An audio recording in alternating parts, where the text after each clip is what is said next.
Hi everybody and welcome to another video from me, Duncan M3BIK.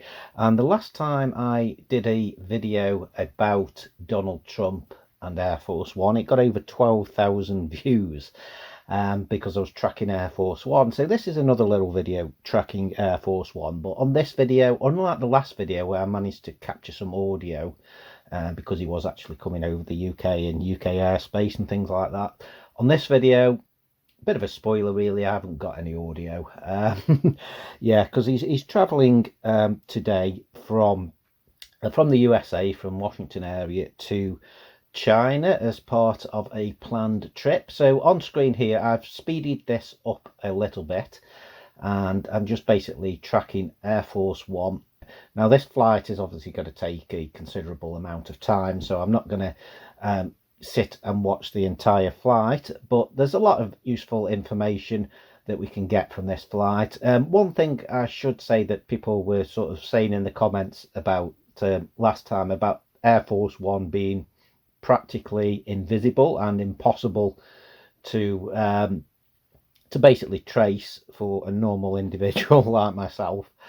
Some people were even emailing me and saying they've been I had one person email me to say they'd been into sort of like planes for a number of years and they haven't been able to track it, and I must have some special knowledge or special equipment, which I don't. I'm actually using the free version of the software on a website, so yeah, there's nothing really special. It's just you can't, it's one of them things you can't just jump into and go, right, I'm going to track Air Force One and it's going to appear on screen. You've got to know the information for the plane. You've got to know roughly where it's taking off from. You've got to know the details of the plane. You've got to know the plane type, and you've got to know other various bits of information to ensure you're tracking the correct aircraft. So yeah, it is possible. Anyone can track it. And again, the audio when they talk to air traffic control and things like that, if you're in the vicinity of those air traffic control areas, like for example here in the UK, if Air Force One was to fly over the UK, you'd start getting it like on the last video, as it crossed over the sea, let's say over Ireland that way. I'd be able to pick it up nationally on National Air Traffic Control from my home here in the Midlands, and I'd be able to track it all the way across the UK. Let's say it was flying to France or somewhere, all the way over as it left UK airspace.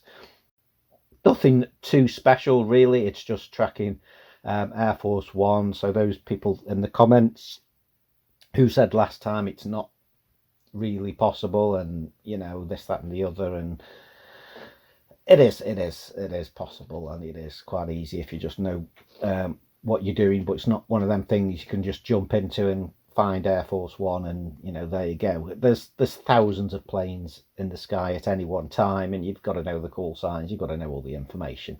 Like I say, Donald Trump on Air Force One heading out of Washington there towards China. He has left, I believe it was about 45 minutes ago at the time of this recording. It's we're just after 9 o'clock at night here in the UK on the 12th of May. And yeah, I believe he actually left Washington. The plane took off probably about half an hour before I started tracking it. So yeah, it's kind of moved across the USA a little bit, but it obviously is going to take some time to get there. Okay, thanks for watching everybody.